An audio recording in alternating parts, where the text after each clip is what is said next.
Muito boa noite a todos e a todas.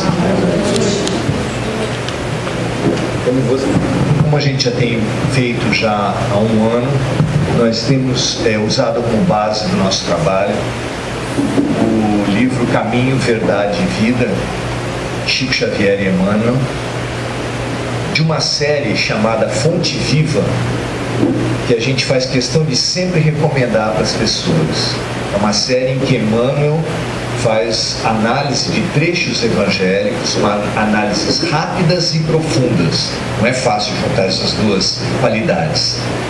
Uma página para cada passagem, 200 passagens por livro, 5 livros da série, dá para quase 1000 passagens evangélicas, que a gente adquire uma profundidade, um desvelamento único em termos de literatura. Então eu não me canso de recomendar, até porque é uma homenagem a quem é quase o palestrista da noite, que é o Emmanuel, né?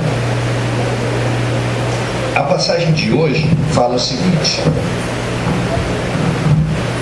Jesus nos chama a revermos a nossa relação com Deus, a nossa relação com o mais alto, a nossa relação com a religião, através da figura dos filhos e dos servos. E diz ele: ora, o servo não fica para sempre na casa, o filho fica para sempre.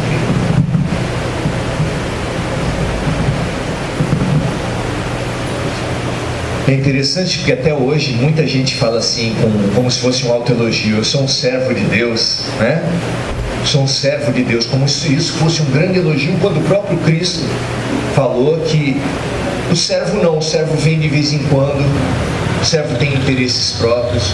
Quem tem relação mesmo com a casa, com o pai, com a mãe, é o filho. É muito interessante pensar a respeito disso. Como é que está? Como será que está a nossa relação com Deus, né? Há 500 anos, 600 anos, não se sabe ao certo quando foi instituído, antes de Cristo, a gente brinca, o centro espírita na Grécia. 500 anos antes de Cristo não podia ter centro espírita. O espiritismo surgiu no século XVIII na Europa.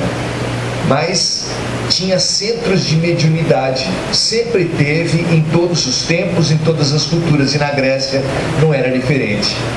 O centro de referência em espiritualidade naquele tempo tinha vários no território grego, mas o mais importante era o chamado Oráculo de Delfos.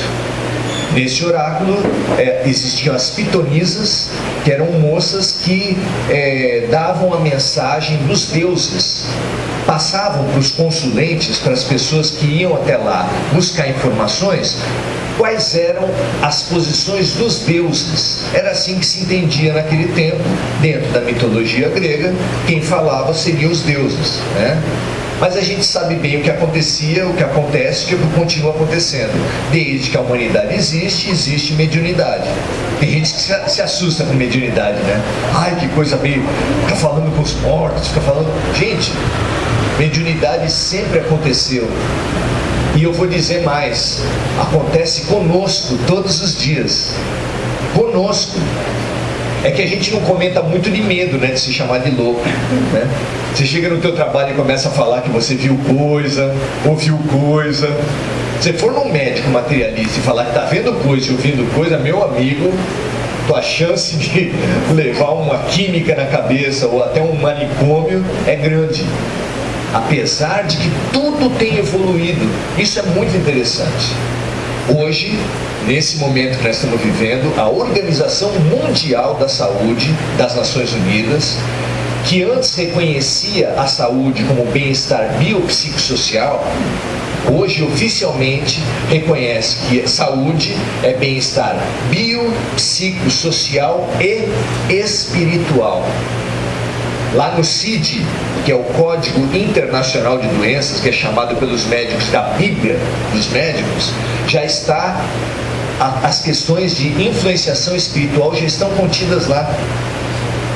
Então quem acha que isso é coisa excepcional, coisa do demônio, coisa de espírita, está por fora. não entende nada. Hoje já é amplamente reconhecido a influência espiritual a ponto de exatamente que os médicos bem informados não façam isso que a gente estava falando. Ou seja, uma pessoa que veja coisas, que ouça coisas, mas que tenha um quadro geral de compreensão, de harmonia, de entendimento, não esteja sofrendo com isso, ele não pode ser considerado doente. Isso está expresso, e isso é um avanço muito grande. Nos manicômios de todos os tempos sempre teve médium mal resolvido, né? E nos centros espíritas também, né? Sempre teve mediunidade desequilibrada. Tanto é que as pessoas vêm aqui também para se reequilibrar a sua mediunidade, né? Se fosse por isso, o centro espírita seria um manicômio, né? Uma casa de loucos. Não deixa de ser de algum jeito. Pois é. No oráculo de Delfos, quando as pessoas chegavam lá, tinha duas frases que, no entendimento dos deuses, no entendimento dos mestres, resumia todo o conhecimento da humanidade. Duas frases para resumir todo o conhecimento da humanidade. É interessante que a gente conheça, né? A primeira deu base para o cristianismo e a segunda deu base para o budismo. Uma delas, a frase que deu base para o budismo era nada em excesso.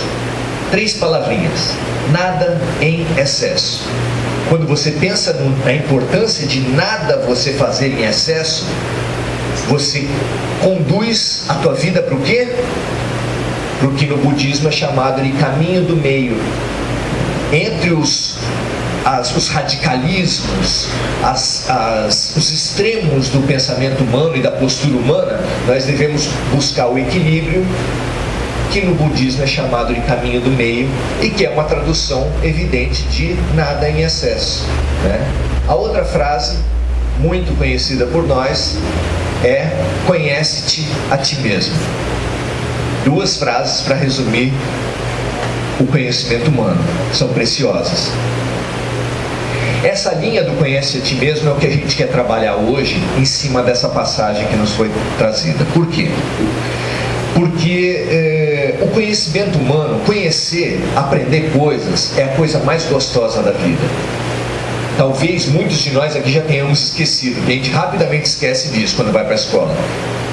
Mas eu sempre me lembro, para mim é inesquecível, do meu filho nos primeiros dias de pré-escola, voltando para casa felicíssimo, com um brilho no olhar, gritando dentro de casa: pai, olha o que eu aprendi hoje.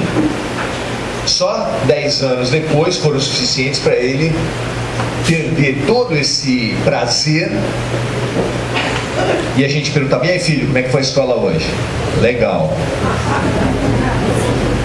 Não, mas não aconteceu nada diferente. Como é que foi hoje? Normal.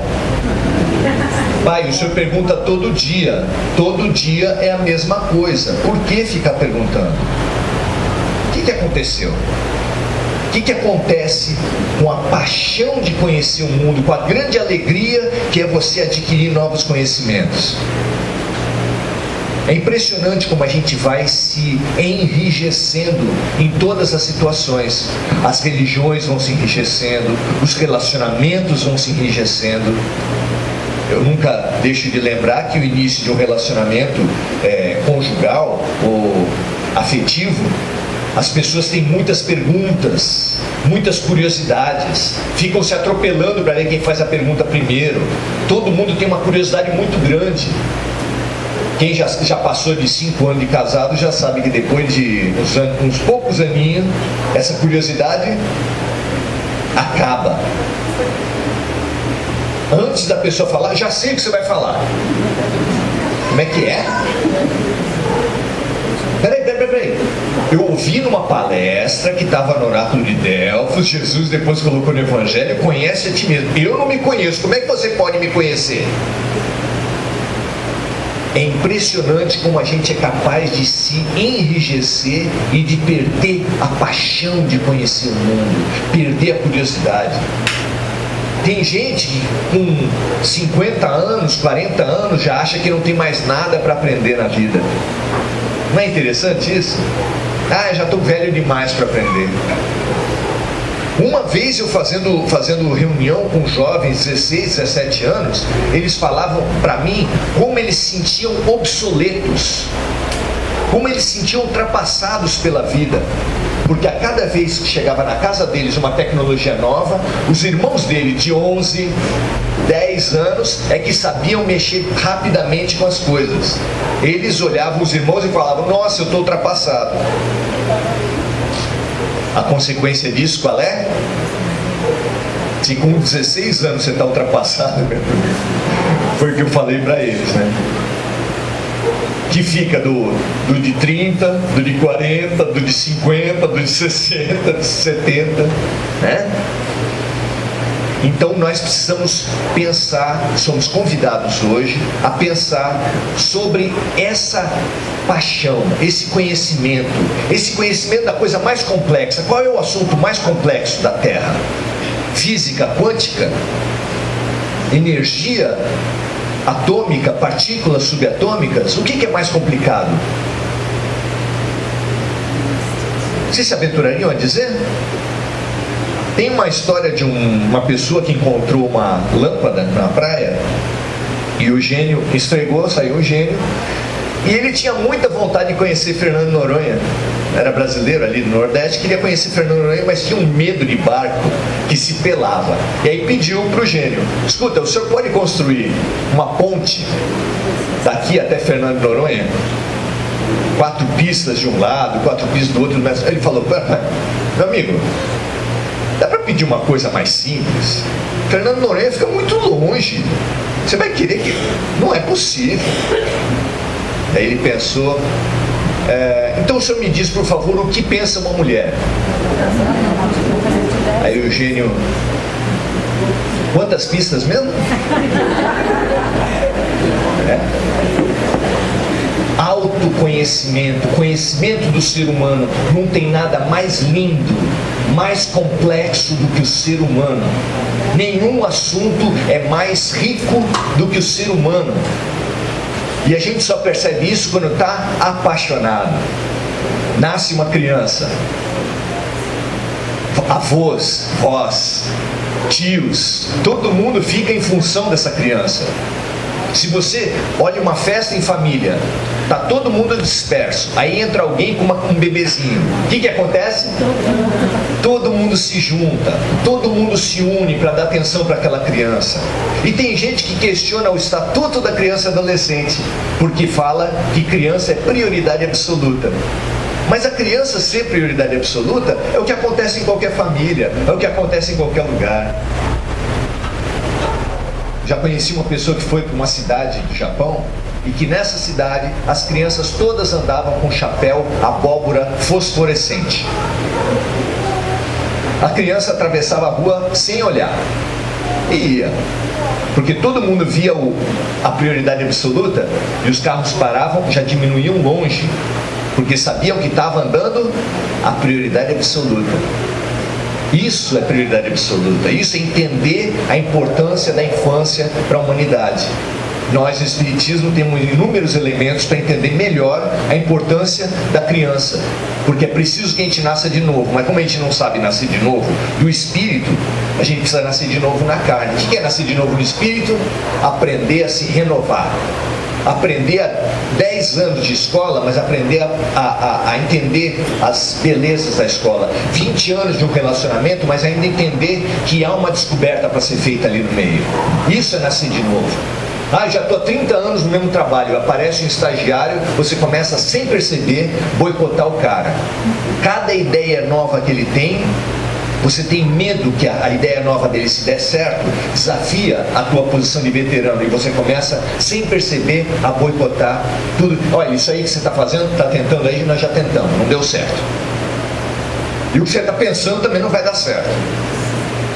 A gente acaba trabalhando contra a vida. Isso é morrer em vida. Porque a morte do corpo, ela é normal, ela vai acontecer. Mas se você for tirando, fechando as portas da esperança, as portas da vida, as portas da alegria das coisas, depois você vai querer ter alegria o quê? Aonde? Ah, minha casa está escura. Aí chega alguém de fora e fala assim: você já experimentou abrir a janela? Afasta as cortinas, abre a janela, entra ar novo, entra luz. Ah, mas é perigoso, pode entrar ladrão. A gente tem que viver. Viver é um risco, viver é um ato de coragem espiritual. O que acontece com a gente que a gente vai perdendo isso com o passar do tempo? Tecnicamente, não é só no Espiritismo que se sabe disso.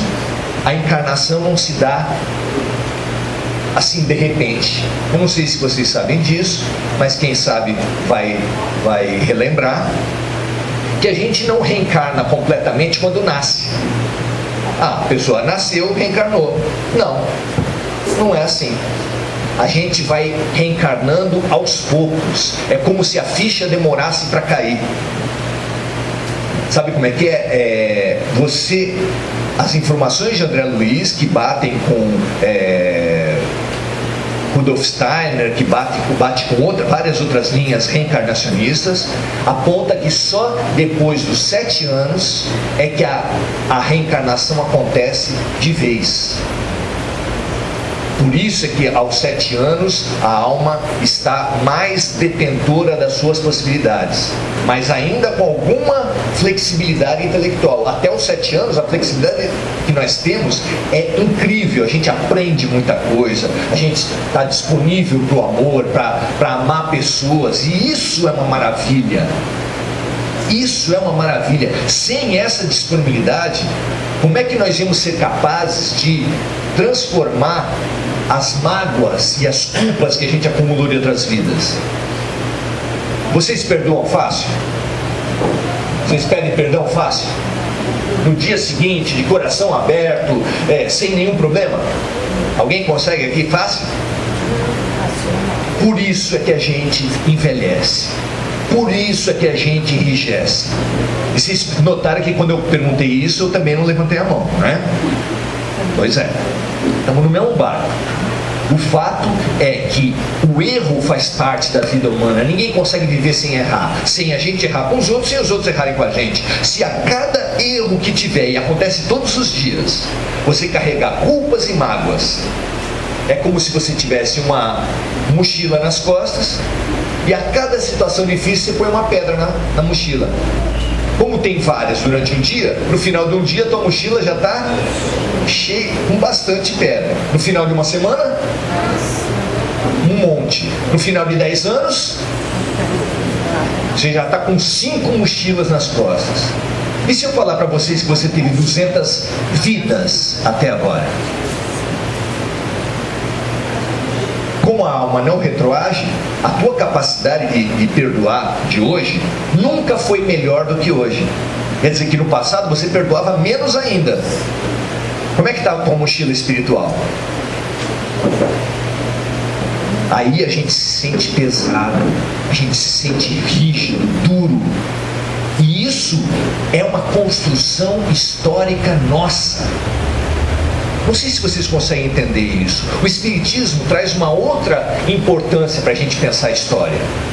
Porque a história, quem gosta de história, a gente pesquisava, lia, como a história dos outros. Ah, olha aqui como é que é a história da Grécia, a história da China. A gente gostava disso por curiosidade.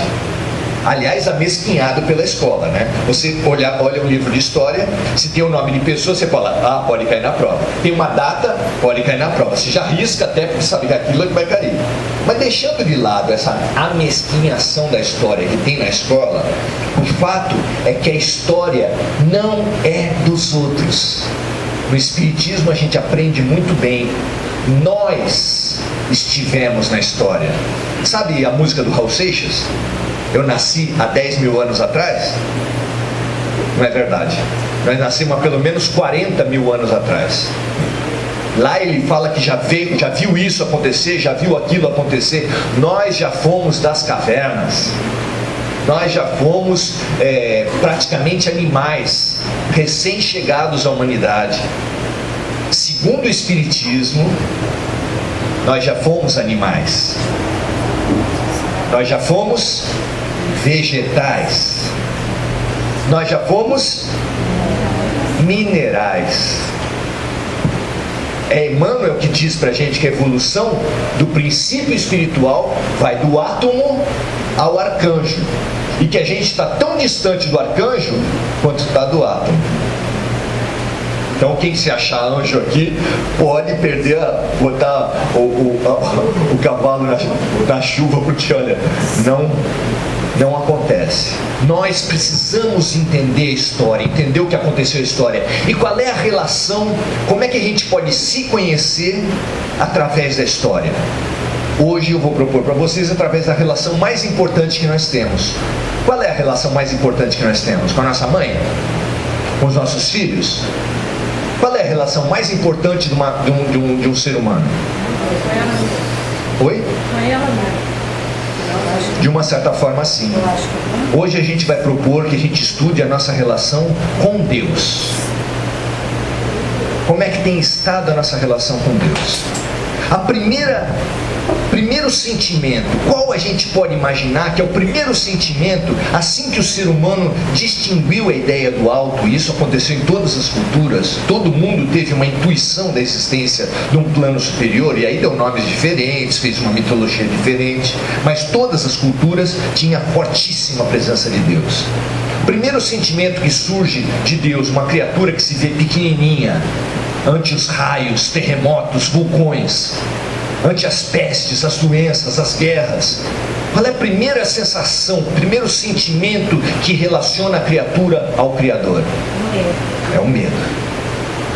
O medo foi a base, a primeira relação nossa com o Criador. E é muito interessante nós estudarmos todos esses vínculos que a criatura já teve com o Criador, porque elas estão presentes hoje. Nós somos o acúmulo de tudo que aconteceu. Aquela facilidade que você tem para um tema, você às vezes vai num lugar e começa a fazer alguma coisa e você pega rápido uma situação qualquer. Por que é que você pegou rápido um assunto que você nunca viu?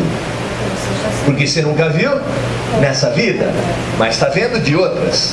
E a mesma coisa da nossa relação com Deus. Nós somos um acúmulo de tudo que nós já vivemos. Tudo. Então, dentro da nossa forma de se relacionar com Deus, também tem um pouco de medo. É aquilo que a gente já falou no início. Os tementes a Deus e que se acham muito orgulhosos de falar, eu sou temente a Deus. Quando nós mesmos, ninguém gostaria que o seu filho chegasse e falasse para você, pai, eu tenho muito medo de você. Já imaginou? A gente acha horroroso se os nossos filhos falassem isso da gente. E a gente acha com orgulho que nós temos assim com Deus. Se relacionar à base do medo. E o que eles faziam por causa do medo? Eles tinham que apaziguar a ira dos deuses. Como é que eles faziam isso? Com oferendas, com sacrifícios. Tinha oferendas de vegetais, sacrifícios de animais, sacrifícios humanos. Para quê? Para aplacar a ira dos deuses. Ainda bem que acabou isso. Acabou, gente? É só você analisar direitinho o que acontece nos dias de hoje. Tem religiosidades que fazem realmente sacrifícios de animais. De vez em quando tem um escândalo de alguém fazendo sacrifícios de bebês também. Uma tragédia. Mas ainda hoje as pessoas fazem o quê? Promessa. E a promessa é o quê? Eu faço um sacrifício de uma coisa e me comprometo, espero que o céu me dê outra. Eu sei que espírita não vai para a fila da Mega Sena, né? Vai ou não vai? Negocia com Deus enquanto está esperando ou não negocia? Ah, não, se eu ganhar eu vou ser uma pessoa muito boa. Se eu ganhar 40 milhões eu dou uns 100 reais lá para o grupo da prece, né? Vou ser bacana, não é? Quem não faz isso? esse toma lá da cá com Deus ainda é típico de acontecer. Mas passou um tempo de amadurecimento da alma humana e a gente acresceu ao medo, não substituiu, acresceu ao medo o instituto do louvor. Vamos louvar a Deus. A relação nossa com Deus passou a ser também a partir do louvor. O louvor é importante, é um reconhecimento, é um agradecimento do que Deus fez com a gente. Não é importante isso a gente ter na relação com Deus? Muito legal. Louvor é suficiente? Por si só ele já dá conta da situação? É uma boa relação, uma relação completa com Deus? Quem pode falar isso? Jesus Cristo. Nem todo aquele que disser Senhor, Senhor, entrará no reino dos céus, mas sim aquele que fizer a vontade do meu Pai. Então só o louvor não adianta. Você pode louvar bastante, fazer bastante aleluia, bastante, e você por si só não vai melhorar com aleluia, para desespero de algumas linhas religiosas. Pode repetir bastante que não tem jeito. Mas o louvor como atitude espiritual e emocional, no sentido de reconhecer a importância de Deus nas nossas vidas e agradecer as coisas que a gente tem recebido, é extremamente importante. Mas chega uma hora da idade da criança que a criança começa a precisar do que é certo e o que é errado. Não basta só temer e negociar e barganhar os favores de Deus, nem só louvar. E nessa altura, Deus mandou a mensagem que começou a falar para a gente o que é certo e o que é errado. E na história, pelo menos ocidental, esse marco que trouxe para a gente o que é certo e o que é errado chama-se Moisés. Através de Moisés, nós soubemos o que Deus, como nos aproximar de Deus. Com oferendas? Com louvores? Não era só assim. Era preciso, você se aproxima com Deus através das suas atitudes. Isso não é um progresso? Olha só, nós nos aproximamos com Deus através das nossas ações. Foi isso que Moisés quis dizer ao falar. Ou que Deus quis falar com a gente através de Moisés ao falar: não cobiçarás a mulher do próximo, não prestarás falso testemunho, não matarás, e assim por diante. Isso é uma mudança drástica. Ainda hoje tem gente que acha que se colocar o santo lá, o Santo Antônio, cabeça para baixo, na pinga, e não vira antes de casar. Tem gente que faz as coisas mais absurdas negociando sem passar pela mudança de atitude. Se a pessoa virar o Santo Antônio, mas não perguntar para si mesma: o que dentro de mim está afastando a felicidade da minha vida? Se ela não fizer essa pergunta, ela pode até arrumar um cara, mas era melhor sem.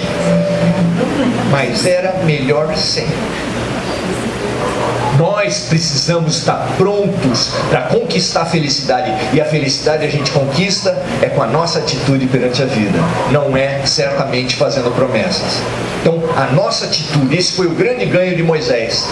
Moisés trouxe para a gente o que a gente não deveria fazer. Porque a palavra não é aquela que mais se repete nos 10 mandamentos. Não, não, não, não e não. É a virtude negativa. 2.500 anos depois de Moisés, surgiu a virtude positiva na terra. Jesus veio trazer para a gente o que Deus esperava. Não era mais o que Deus esperava que nós não fizéssemos, era o que Deus esperava que nós fizéssemos.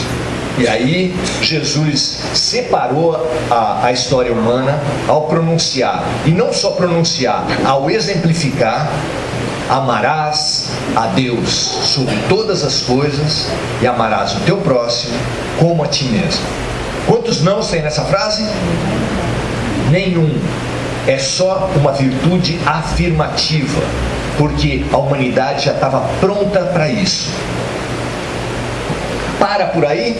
Para em Jesus o crescimento da humanidade, o amadurecimento humano parou por aí? Não. E nós, hoje, trazemos de alguma forma a ideia do temor, a ideia do louvor, e trazemos também a ideia de Jesus, que é a ideia do amor. São 3 maneiras que ainda estão presentes na nossa relação com Deus. Mas chegou também o tempo, depois de 1800 anos depois de Jesus, que a humanidade estava pronta para entender, para compreender, compreender dos atributos de Deus e de como Ele opera na vida. Já não era mais só sentimento, era também entendimento, razão. O livro que inaugura essa nova fase chama-se Livro dos Espíritos. E a primeira pergunta do Livro dos Espíritos, sabe o que é? O que é Deus? E eu vou dizer para vocês, pouca gente percebeu, mas os Espíritos não responderam. Porque quando eles falaram, eles responderam dizendo os atributos divinos, que Deus é onipotente, onisciente, etc, etc. Mas a natureza de Deus, que é Deus mesmo, assim, qual a estrutura, como é que Ele se apresenta, o que é Deus, eles não responderam. Por quê? Porque nós ainda não estávamos preparados. Mas no Livro dos Espíritos todos você vai ter a ação de Deus, as leis divinas e as leis naturais acontecendo e explicando como é que Deus opera na vida, nas nossas vidas. Extremamente importante a gente entender e perceber que a mensagem de Deus, ela é progressiva.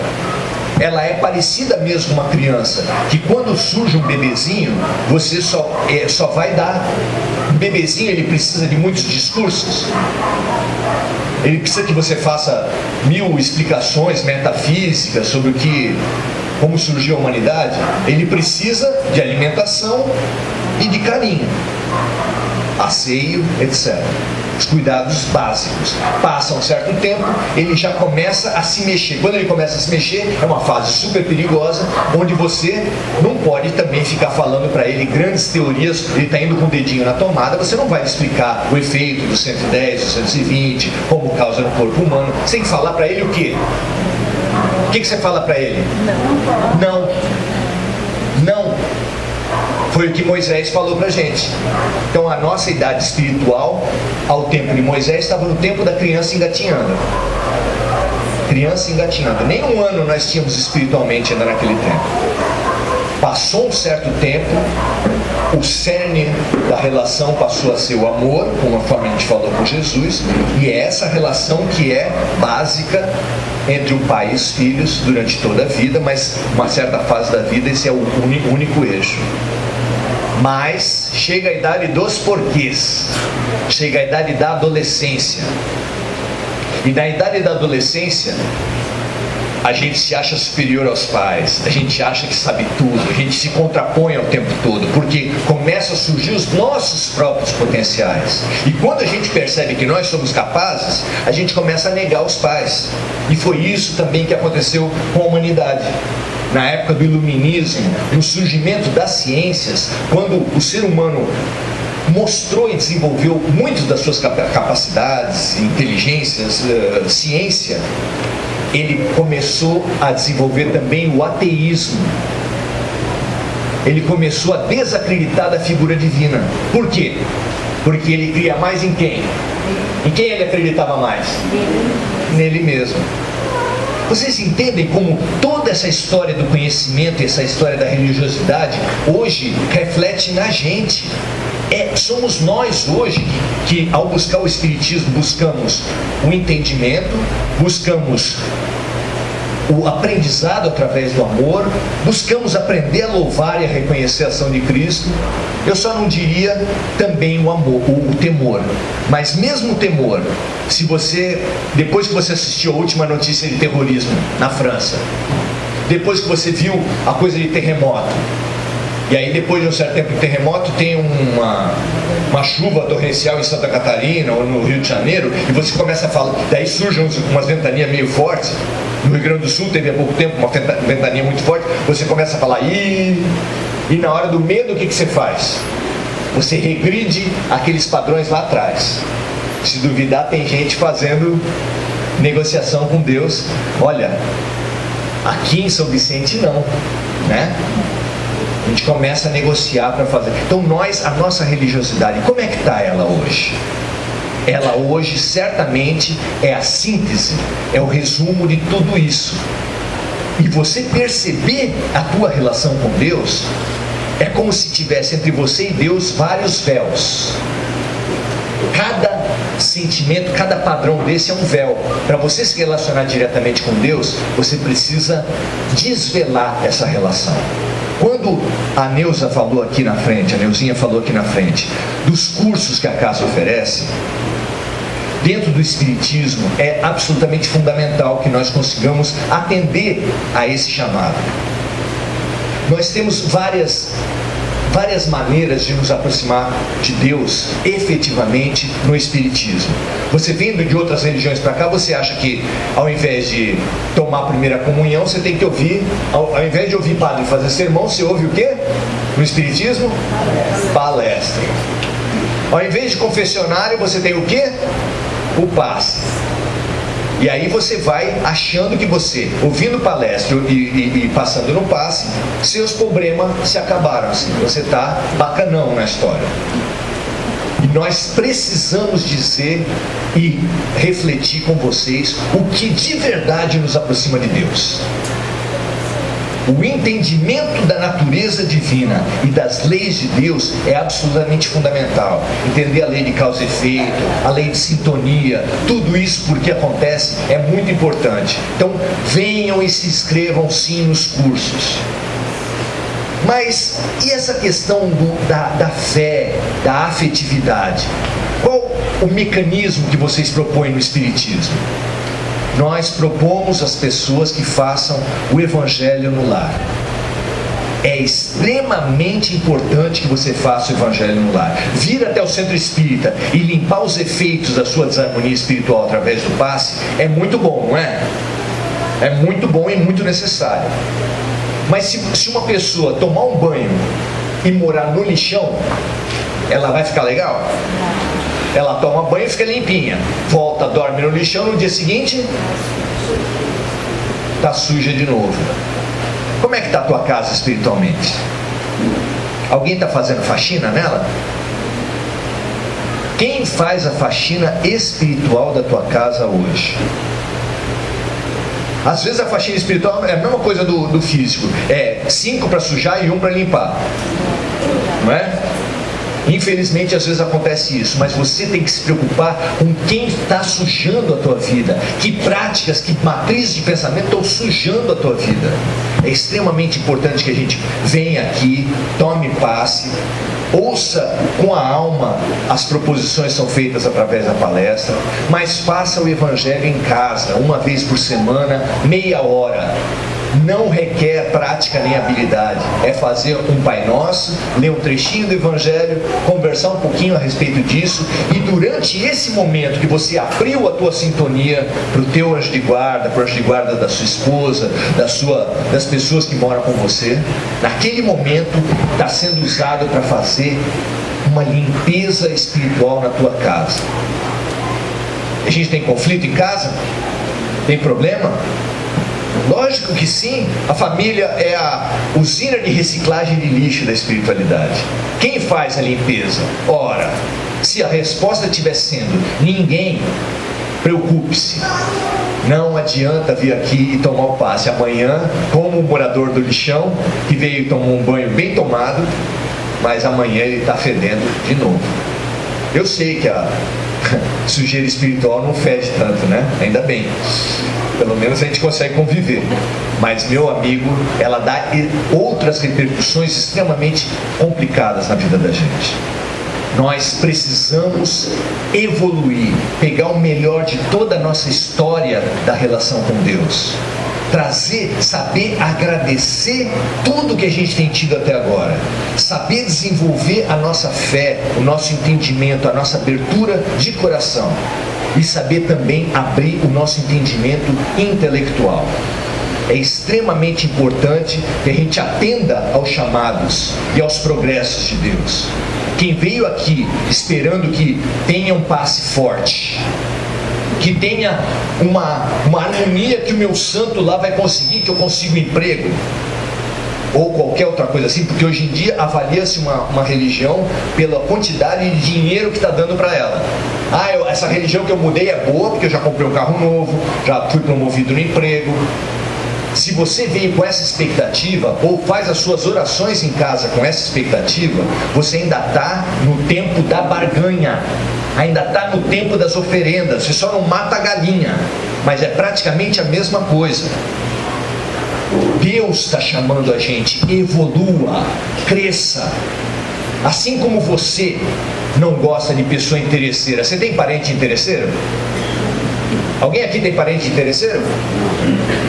O cara não lembra de você. De repente ele liga. Fazia tempo que não ligava. Fala meia dúzia de palavras e pede o quê? Ô, meu amigo, dá para fazer um empréstimo? Estou precisando de uns 5 mil aí. Você gosta de ser assim? Deus também não. Deus também não. Se a gente só quiser se relacionar com Deus no momento da necessidade, a nossa relação vai ficar interesseira, pontual, oportunista. Esse tipo de relação ninguém gosta. Eu brinco que a gente está querendo ficar com Deus. Vai lá, dá uns beijinhos, tá fora. Deus está querendo casar. E essa relação de uma pessoa querendo casar e outra querendo ficar, ela já começa complicada, concorda comigo? É difícil. Nós temos que pensar se a gente quer de verdade, agora, nessa dor, porque a gente já teve vários momentos, todos nós aqui em algum já tivemos isso. Complica, você busca Deus. Melhora, você se afasta. Complica, você busca Deus. Melhora, você se afasta. Quem não teve essa história? Difícil, difícil. Mas será que não está na hora de casar? Você hoje está recebendo um convite de casamento. É um convite de casamento comum, como de todo mundo. Só que os noivos é que são muito diferentes. Lá está o teu nome. E o outro parceiro, a outra pessoa que vai casar é Deus. Você vai? Boa noite.